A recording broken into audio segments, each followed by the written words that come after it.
It was about 5 or 6 weeks ago that Victoria spoke to a group of 600 people at a Rotary Club, and she's going to be giving the same speech to us today. And I saw it, I think a week or so after it hit the web, it started going around, and so I quickly got on the phone and talked with her dad Zane and invited them here. And so we have a very special treat. So Victoria, come on up, do your thing.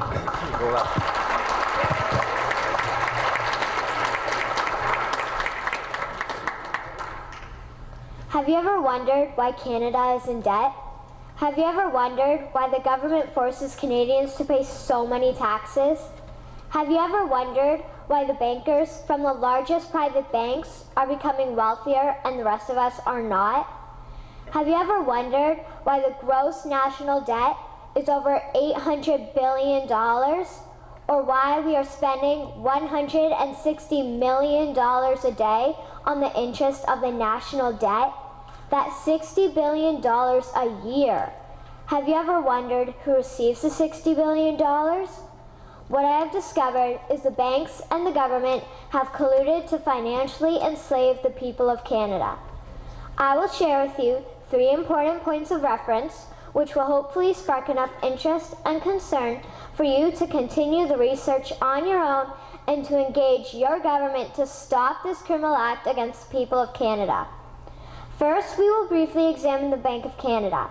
Second, we will see how our banking system works today. And lastly, I will offer a viable solution that we can petition our government to implement. A very little known figure in Canadian history is J.L. Gradon McGeer. He was a lawyer, Member of Parliament, and Mayor of Vancouver. His contribution to Canada is probably the greatest in our history. He championed the creation of the National Bank of Canada, whose sole purpose is to create and manage Canada's money. It was formed on July 3, 1934, and owned by all Canadians.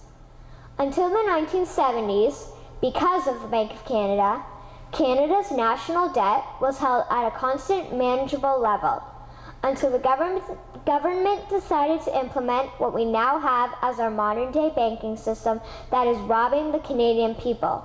So how are they robbing us? Allow me to explain how our private banks and government work today.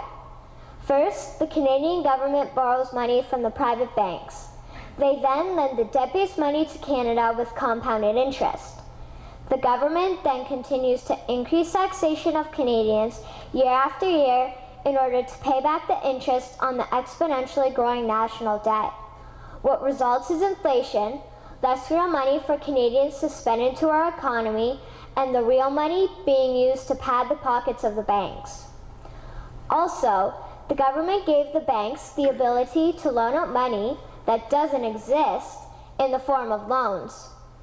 When a bank gives you a mortgage, which literally means a death pledge, or a loan, they don't actually give you money.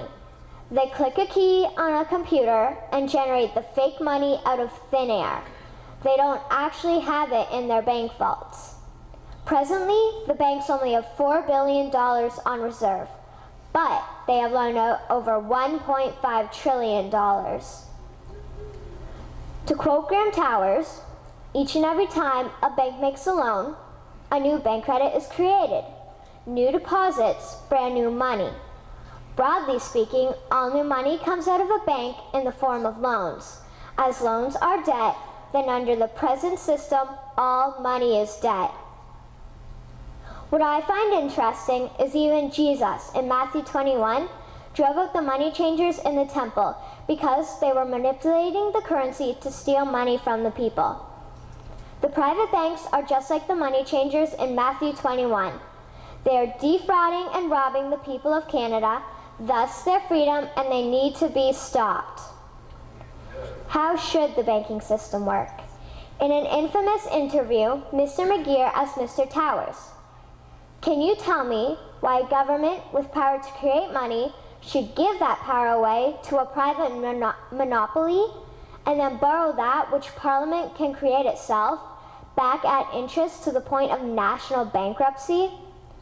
Mr. Towers replied, "If Parliament wants to change the form of operating the banking system, then certainly that is within the powers of Parliament. In other words, if the Canadian government needs money, they can borrow it directly from the Bank of Canada. The people would then pay fair taxes to repay the Bank of Canada. This tax money would in turn get injected back into our economic infrastructure and the debt would be wiped out. Canadians would again prosper with real money as the foundation of our economic structure and not debt money. Regarding the debt money owed to the private banks, such as the Royal Bank, we would simply have the Bank of Canada print the money owing, hand it over to the private banks, and then clear the debt with the Bank of Canada. And yes, we have the power and lawful right to do so. In conclusion, it has become painfully obvious, even for me, a 12-year-old Canadian, that we are being defrauded and robbed by the banking system and a complicit government. What will we do to stop this crime? What will we do to ensure that the next generation will live free and clear of the debt-based economy that enslaves them to the banks? Margaret Mead said the following, and I hope that all of you remember this. Never doubt that a small group of people can change the world. Indeed, it is the only thing that ever has. Thank you.